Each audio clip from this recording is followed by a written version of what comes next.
Hey guys, welcome to Talk to Me Tuesday. It's Tuesday, February 22nd, 2011, and today is my mother-in-law Carol's birthday, so happy birthday, Carol. Saturday was the big Linus work day that I've been talking about the last couple of weeks, and we did get a lot done. There were a lot of people there. There was a lot of sewing, a lot of cutting, a lot of ironing, a lot of crocheting, so we got lots done. Lots more blankets made for kids in Central Texas that are in crisis, and hopefully we'll be able to do this again. This was sort of our litmus test to see how this workday went, and we're hoping we get to do that again. Most of the quilting I've been doing has been for my store or for the project I'm doing, so I don't have a lot of quilting to show you right now, but I have been doing a lot of crocheting in the carpool line and while waiting for my kids to do various and sundry things. So what I do have to show you is, as you can see, I finished the black and red GAN, which is now a black, red, and white GAN, and I ended up going with 4 rounds of half double on the black, and then I did a reverse single crochet on the outside edge, which is a really cool technique that makes this really neat ridged effect. And here, let me show you the whole Afghan first.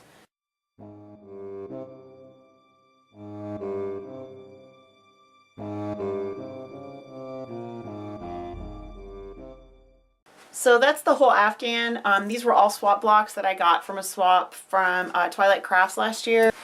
And this is a swap that I organized. A lot of my friends were in it. So I always like swap GANs and swap quilts because you get a little piece of all the people that are participating.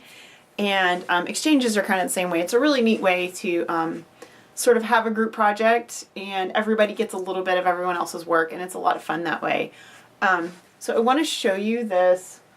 I'm going to have to take this down, but I really want to show you the outside edge of this because it's really cool. It's the first time I've done a reverse single crochet on a big project, and I really like the way it turned out. So this is a reverse single crochet. And by reverse, what I mean is you crochet a single crochet, but instead of going forward, you go backwards. And that creates this really cool ridged effect. And it is a little slow if you crochet a lot. You're obviously used to going in the other direction, but I really like the effect that it has, and it makes a really nice tight border. So that's what I did on this Afghan, and I really like the finish, and I am going to keep it for me because so many of my friends did work on it. I did finish a blanket for Linus on Sunday, which Sunday was the day after Linus was over, but fortunately we didn't need any more of this size blanket on Saturday, so I don't feel particularly bad about it. And I had hoped to finish this last week. This was my carpool crochet for the last couple of weeks, and this was me finishing up my scraps. So this is literally finishing up everything I had left, and you can see that I didn't even do complete rows. I used all of a bunch of little balls of yarn, and you can see I would change colors even. Find a good one. Here we go. I would change colors right in the middle of the row if that's where the color ended. So this is a really good baby size. This is the sideways shell pattern from Project Linus, and you can find that on the projectlinus.org website.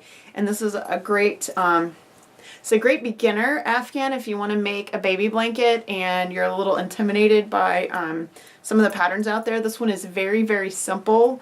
You repeat the same pattern stitch throughout, and it makes a really pretty Afghan. And this is one of the first patterns I actually ever did for the Linus Connection. It's one of my favorites. I go back to it often, and you can vary the size of the Afghan depending on what size yarn and what size hook you use. The Afghan I started yesterday for carpool crochet is also the same pattern, and I'm doing something similar except for I have slightly bigger balls of yarn this time, and this is as far as I've gotten. So this is what I'm doing in the carpool line right now, and I will do each ball of yarn until the ball of yarn's gone, and then that will be then I'll change colors. And this one's all pastels, the last one was all pastels. And I'm probably going to be ready for a bigger blanket next time, so I'll probably start with a darker color the next time I start and make like a teen blanket or an older blanket for an older child. I did get a little bit of mail last week. Archer Pren sent me her starter block from the defunct Zeppelin Threads Twilight Mystery quilt. I know quite a few of you probably started the mystery quilt.